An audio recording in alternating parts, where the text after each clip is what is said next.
Ito ang kwento ng isang perpektong ordinaryong ahas, isang namuhay ng simpleng buhay na pinapakain ng mga baboy at manok ng mga taong natatakot sa kanyang presensya. Ang kanyang mga araw ay ginugol sa pagpainit sa araw at paglusot sa underbrush, na walang kagalakang hindi alam ang mas malalaking puwersa sa mundo sa paligid niya. Ngunit isang nakamamatay na araw, nagbago ang lahat.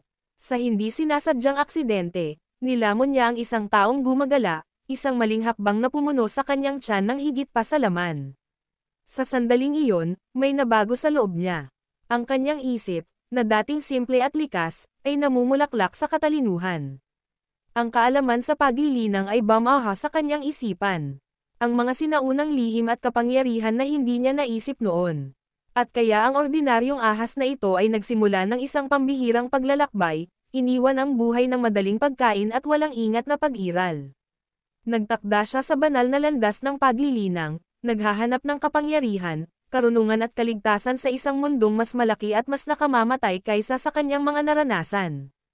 Habang lumulubog ang takip-silim sa nayon, sumiklab ang siklab ng galit.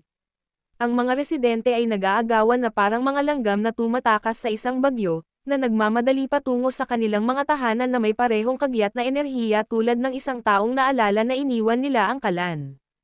Isang boses ang umalangaw-ngaw sa kaguluhan, na humihimok sa kanila na magmadali bago sumapit ang gabi, na parabang ang papalubog na araw ay isang uri ng orasan ng katapusan ng mundo. I-lock ang iyong mga pinto, i-secure ang iyong mga bintana, magtago sa mapahamak na black snake na iyon. Nagdagdag ng ilang dagdag na kalansing ang isang lalaking tumutugtog ng kampana, marahil umaasa na ang ingay lang ang makakapidyo sa halimaw. Tandaan kung ano ang nangyari sa templo ng bantay ng bundok. Bulong ng isang taga-nayon, dilat ang mga mata, 2 tao ang nawala, ganoon lang. Ang isa ay Daoist pa nga, oo, pero balita ko wala pang mga kamakailang pag-atake. Ang isa pang chimed in, malinaw na sinusubukang aliwin ang kanilang sarili. Mga manok at pato na lang ang nawawala. Walang major. Mga manok, itik at ang iyong pakiramdam ng seguridad, ungol ng isang batang lalaki na hinihila ang manggas ng kanyang ama. Dalhin natin ang ating mga manok sa loob ngayong gabi. Oo naman, mabaho yan. Ano ang mas mabuti kaysa mawala sila? Tama, ngumisi ang ama. Hindi pwedeng makipagtalo dyan. Ang huling bagay na kailangan namin ay ang lumang black snake na may pakpak ng manok para sa hapunan. Habang nagmamadali silang umuwi na nadadaanan ang templo ng Mountain God, biglang lamig ang bomb alot sa hangin na parang may nagbukas lang ng refrigerator at iniwang nakabakaka. Nanginginig ang ama, bumubulong ng kung ano ang hindi naramdaman ng hangin malapit sa templo. Sa mga araw na ito, sa loob ng mismong templong iyon, na nakapulupot sa mga anino, ang kasumpa-sumpa na black snake ay nagmasid sa mga taga-nayon na may isang pares ng kumikinang na mga mata ng reptilya. Pinag-uusapan na naman ba nila ako? Nagtataka ang ahas, nalilito. Ang mahabang makinis na katawan nito ay bahagyang gumalaw, na sumasalamin sa mahinang liwanag na parang oil slick sa tubig. Hindi ko man lang naramdaman na matanda na ako. Ito ay nagmumuni-muni at nakakatakot, mangyaring. Napakadrama ng mga taong ito. Ipinitik nito ang kanyang dila ng may pag-iisip, bagaman, sa palagay ko ang pagkain ng dalawa sa kanila ilang araw na ang nakakaraan ay hindi nakatulong sa aking reputasyon. Bumalik ang isipan ng ahas sa pangyayaring iyon. Oo, ang massacre sa templo ng Mountain God, gaya ng nalaman sa lokal na chismis, ang isa sa mga taong iyon ay patuloy na sumisigaw para sa tulong ng Mountain God, naalala ng ahas ang isang kakaibang pakiramdam ng pagkakasala na lumalabas. Akala ko ang kaawa-awa ay naghihirap, kaya binigyan ko siya ng kapayapaan. Siyempre, nilamon siya ng buong-buo ng snake. Hindi nagtagal pagkatapos na pumasok ang isa pang tao sa templo, namumula ang mukha at sumisigaw tungkol sa ilang elixir, kumikilos tulad ng isang tao sa gilid, hiniling niya na palayain ang kanyang kaibigan na tila isang dekada nang naglilinang doon. Siyempre, walang naintindihan ang ahas, pero naisip niya, bakit hindi pagsamahin ang dalawa sa pinaniniwalaan nitong kilos ng habag, agad din itong nilamon ang pangalawang lalaki. Gayunpaman, ang tila walang pag-iisip na batas ay nagbago ng lahat. Sa sandaling iyon, ang ahas ay nakaranas ng kakaiba, isang uri ng kailanawan. Nakabuo ito ng isang demonyo, ang mystical object ng alamat, at kasama nito ang isang bagong tuklas na katalinuhan. Sa wakas ay mauunawaan nito ang paligid nito, ang unti-unting pag-agos ng panganib, ang kapangyarihang nakakubli sa mundo sa kabila ng mga bundok. Nakakatawa kung paano ang dalawang hindi sinasadyang pagkain ay maaaring humantong sa kaliwanagan, ito mused, Riley. Noon nito napagtanto ang tunay na banta ng mga magsasaka ng tao, ang mga itim na nakadamit na manghuhuli ng ahas. Sa kanilang walang awa na kahusayan ay halos ginawa itong isang nakaistilong handbag ng higit sa isang beses, ang alaala ng bulaklak na python na tinutugis na parang wala pa rin. Nanginginig ang ahas. Ang mga tao, nagsasanay at lumalaban sila sa mga yugto, chi, pagpino, pundasyon, pagtatatag, core formation, at pagkatapos, boom, lumilipad sila sa paligid na parang pagmamay-ari nila ang langit.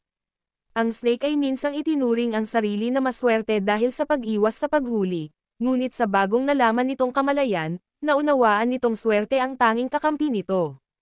Nakakahiya na isip, ako ay isang takas mula sa mga magsasaka sa lahat ng oras na ito, at hindi ko na alam ito.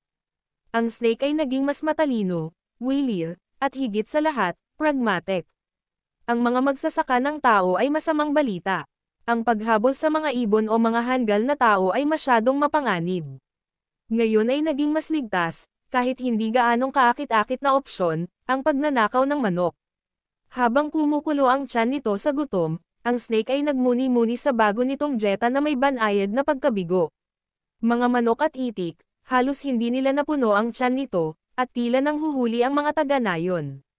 Ngunit pagkatapos ay isang tusong pag-iisip ang pumasok sa isip nito, nabalitaan kung mayroong isang mayamang pamilya sa bayan ng Cheney, at nag-aalaga sila ng mga baboy ngayon na magiging isang pagkain na sulit sa pagsisikap. Nakapulupot mula sa mga anino, ang ahas ay dumulas sa nayon. Ang makinis nitong katawan na tahimik na gumagalaw sa lupa na parang bulong sa gabi habang papasok sa isa sa mga tahanan, natuon ang atensyon nito sa isang larawan sa dingding. Ang mga tao sa pagpipinta ay mukhang saplada, na para bang ang kanilang pag-iral mismo ay isang pahayag ng mga tao at ang kanilang mga pangalan. Naisip ng ahas na biglang nahadjap ng katarantaduhan ng lahat ng ito, well, bakit hindi ako magkakaroon din? Nagmuni-muni ito saglit bago ngumisi sa loob. Tinatawag nila akong giant black snake. Paano si Shu? Oo, ang pangalan ni Shu ay kasing tahimik ng isang ilog, ngunit nagtatago sa kailaliman sa ilalim ng black snake, o sa halip, si Shu ay nagpakawala ng isang tahimik na pagsirit ng kasiyahan. Kung tutuusin, isang pangalan pa lang ang unang hakbang sa pag-angkin ng kapalaran nito. Dumausda si Shu sa Cheney Town na may bagong tuklas na kumpiyansa at isang tiyan na puno pa rin ng manok ng huling nayon, ngunit kung ano ang nakikita niya ngayon. Baboy, maluwalhati, mataba, makatas na baboy ay walang kulang sa isang banal na kapistahan. Nakatingin lang sa kanila ay nanginginig na ang katawan niya. Bahagyang tumataas ang kanyang sukat, ang matinding pag-asa ay halos nagpapalawak ng kanyang mga kaliskis. Madilim niyang natawa sa sarili. Ang pagtitig lang sa mga baboy na ito ay busog na ako. Isipin kung ano ang mangyayari kapag kinain ko talaga sila. Ngunit inuna ang pag-iingat. Huminto si Shu. Ang kanyang kumikinang na mga mata ay kumikislap sa farmhouse. Walang tunog, walang paggalaw. Ang mga tao ay mahimbing na natutulog, walang kasiyahang walang kamalay-malay sa paparating na sakuna sa labas. Sa pagkumpirma ng kanilang pagkakatulog, si Shu ay bumaba sa mga baboy na parang isang hari na umuupo sa kanyang trono sa pamamagitan ng paglamon sa lahat ng nakikita. Ang kanyang mga pangil ay tumusok sa unang baboy ng may katumpakan, at halos wala itong oras na humirit bago ito ay walang iba kundi isang alaala. Mas nalalanghap ni Shui ang kanyang mahabang katawan na nakapulupot habang nilalamon niya ang mga ito ng isang uri ng matako na grasya. Isang baboy na mas matalino kaysa sa iba ang gumawa ng desperadong bid para sa kalayaan, sumisigaw sa takot. Itinigil ni Choi ang kanyang pagkain, nag-ambala at nag-click sa kanyang dila sa pakunwaring pag-aalala, tanga. Gusto mo bang gisingin ang mga tao? Papatayin nila ako, at mas gugustuhin kong iwasan ang abala ngayong gabi. Parang hindi ka mabubuhay, kaya bakit mas lalo pang magpapasama sa ating dalawa? Siyempre, hindi naintindihan ng baboy. Ito, patuloy na humirit na sinusubukang kumawala. Napabuntong hininga si Shu. Ang kanyang mga mata ay naningkit. Fine, kung ipipilit mo. And with that, nilunok niya ang butas ng baboy, pinutol ang ingay minsan at para sa lahat. Pagkatapos ng kapistahan, nagpakawala si Shu ng napakalaking dumighay. Ang kanyang mga mata ay kumikinang sa kasiyahan. Ngayon ay isang pagkain na iyon, aniya, at nagpahinga ng kaunti. Gabi pa rin noon, at ang mga tao ay hindi gumalaw ng ilang sandali, gayunpaman ay kayang-kaya niyang magpahinga ng kaunti, hinahayaan ang pagkain na matuno. Ang natitirang mga baboy ay natakot sa katahimikan, nagyelo sa takot, ang kanilang mga isip ay napakasimple upang ay proseso ang kanilang nasaksihan. Makalipas ang isang oras, nagising si Shu ng mga boses na papalapit sa kulungan ng baboy. Natigilan siya, nakikinig ng mabuti. Sigurado kang walang nakakita sa amin. Bulong ng isang boses, syempre patay na si Chen Fan diba? Anong gagawin niya? Magreklamo. Sumagot. Ang pangalawang boses, malamig na parang simoy ng taglamig. Naduraj ang puso ni Shu. Sumilip siya sa dilim, nakita niya ang dalawang figure na may hinihila patungo sa panulat. Mahusay. Naisip niya, ang mga tao at ang kanilang mga dramatikong problema ay hindi man lang ako kayang tunawin sa kapayapaan. Huminto ang dalawang lalaki malapit sa panulat, nalaglag ang malata na katawan ng isang lalaki. Tumigil siya sa paghinga. Sabi ng isa sa kanila, hinihimas ang katawan gamit ang kanyang bota, walang silbi. Pakainin na lang natin siya sa mga baboy. Lumakas ang panik ni Shu. O hindi ito. Hindi ako nag-sign up para sa gulo na ito. Habang iniiwan nila ang katawan, yumuko si Shu mula sa kanyang kinaroroonan, pinaghihinala ang pinagmamasdan ang bangkay. Siya ay may masamang pakiramdam tungkol dito, isang uri ng, talagang hindi ko dapat kainin ang lahat ng mga baboy na iyon, medyo masama ang pakiramdam. At saka damilat ang mga mata ng bangkay. Muntik nang maalis ni Shu ang sarili mula sa puno, sumisingit sa gulat, yun ba patay na ba ang lalaking iyon? Ang katawan lang ay bumangon ng matigas sa una, pagkatapos ay mas tuloy-tuloy, na parang nagising mula sa isang mahabang pagtulog. Sa wakas, sinabi ng lalaki, ang kanyang boses ay umaalingaw-ngaw na may nakapangangilabot na awtoridad. Ako ay muling nagkatawang tao. Kinakabahang lumilipad ang nakasawang dila ni Shu. Oh, mahusay. Ang kailangan ko lang, isang nagsasalitang zombie. Nagpatuloy ang lalaki, na walang kaalam-alam sa takot ni Shu. Ako si Chen Fan, and by some twist of fate, bumalik ako sa mundong ito sa mababang anyo. Malawak ang kanyang ngiti at masama at kumpiyansa. Pero kahit na ano, ipaghihiganti ko ang dati kong sarili, walang makakatakas sa mga nagkasala sa akin. Si Shui, samantala, ay nagkalkula ng pinakamahusay na ruta ng pagtakas. Okay, Mr. Corpse, gagawin mo, ngunit kailangan kong umalis.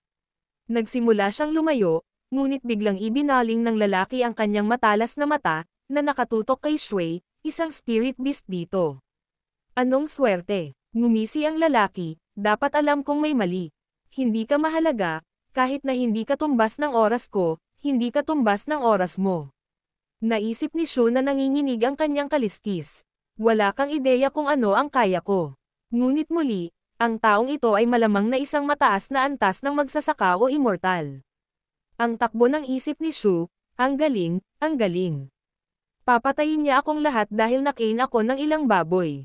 Si Chen Fan, na ngayon ay ganap na nakalagay sa kanyang bagong katawan, ay nagpakawala ng isang pagdagsa ng espiritual na enerhiya, na naglabas ng isang napakatindi na aura na nagpatambas sa mga natitirang baboy pabalik. Isip ni Shu. Bumilis ang isip ni Shu, ito ba? Gumagawa siya ng nakamamatay na spell, patay na ako. Subukan ko bang idora ang mga baboy? Saglit niyang pinag-isipan ito, ngunit natunaw na niya ang karamihan sa mga ito.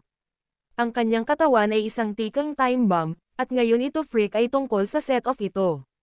Lumaki ang enerhiya ng lalaki, na anyong isang makapangyarihang dragon, parang figure, ang Demon Cauldron of God. Bulong niya, sa pagkamangha. Kaya ito ay muling nagkatawang tao sa akin. Samantala, maling nabasa ni Shu ang buong sitwasyon. Sasabugan ako ng lalaking ito. Kailangan kong kumilos ngayon. Sa sobrang desperasyon, sumugod si Shu, nakabuka ang bibig, at nilamon si Chen Fan sa isang aso. Sandaling natahimik, kumain lang ba ako ng reincarnated immortal? Nanlaki ang mata ni Shu, nako. Ano bang nagawa ko? Bumantong hininga siya, alam niyang hindi na opsyon ang pananatili sa bayang ito, ngunit mula sa loob, ang boses ni Chen Fan ay umalangaw-ngaw sa espiritu beast na nang ahas na hamanin ang sinumang mortal.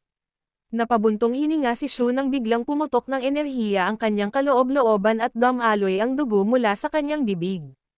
Binigyan kita ng pagkakataong tumakas. Lumakas ang boses ni Chen Fan. Ngayon, dumanas ng mga kahihinatnan sa isang mabilis, brutal na pag-atake, binasag ni Chen Fan ang demonic core ni Shu. Ang sakit ay hindi matiis. Namilipit sa paghihirap si Shu, tumalsik ang dugo sa lupa nang magsimulang bumagsak ang kanyang katawan, lumabo ang kanyang paningin, at isang pag-iisip ang sumagi sa kanyang nawawalang isipan. Kung alam ko lang na haantong sa ganito, nilampasan ko na ang mga baboy. Si Chen Fan, na nakadarama ng tagumpay, ay inabot upang makuha ang natitirang diwa ni Shu, para lamang lumitaw ang Demon Cauldron of God, kumikinang na nagbabanta. Biglang bumalot sa hangin ang napakalakas na liwanag, at napawi ang mapang-akit ng ngiti ni Chen Fan. Ano? Bakit tinutulungan ng Demon God ang isang snake na demonyo? Ang liwanag ay lumundag, nag-transform sa isang parang multo na dragon na sumugod kay Chen Fan, pinawi siya sa isang hampas habang ang kanyang katawan ay nawasak sa sobrang lakas ng enerhiya. Ang huling mga salita ni Chen Fan ay umalangaw-ngaw, ito ay napaka-unfair, habang ang liwanag ni Don ay gumapang sa abot tanaw. Si Shu ay lumabas mula sa kanyang nalaglag na balat, napangiwi habang ang kanyang katawan ay naginatnang. Masakit sa kanyang bagong anyo. Ang kaguluhan noong nakaraang gabi ay nag-iwan sa kanya ng mas masahol pa para sa pagsusuot, ngunit may kakaiba, bukod sa katotohanan na ang lahat ng mga baboy na kanyang kinain ay misteryosong bumalik. Napakurap si Shui sa kanila, saglit na tulala, kumusta na kayong lahat? Nanaginip lang ba ako na kainin ka? Ang kanyang pagkalito ay naputol ng matalim na paghatak ng sakit sa kanyang mas mahabang buntot, isa sa mga baboy na may katapangan ng isang nilalang na walang pakiramdam ng pangangalaga sa sarili, ay nagpasya na ang bagong buntot ni Shu ay ang perpektong larwang ngumunguya.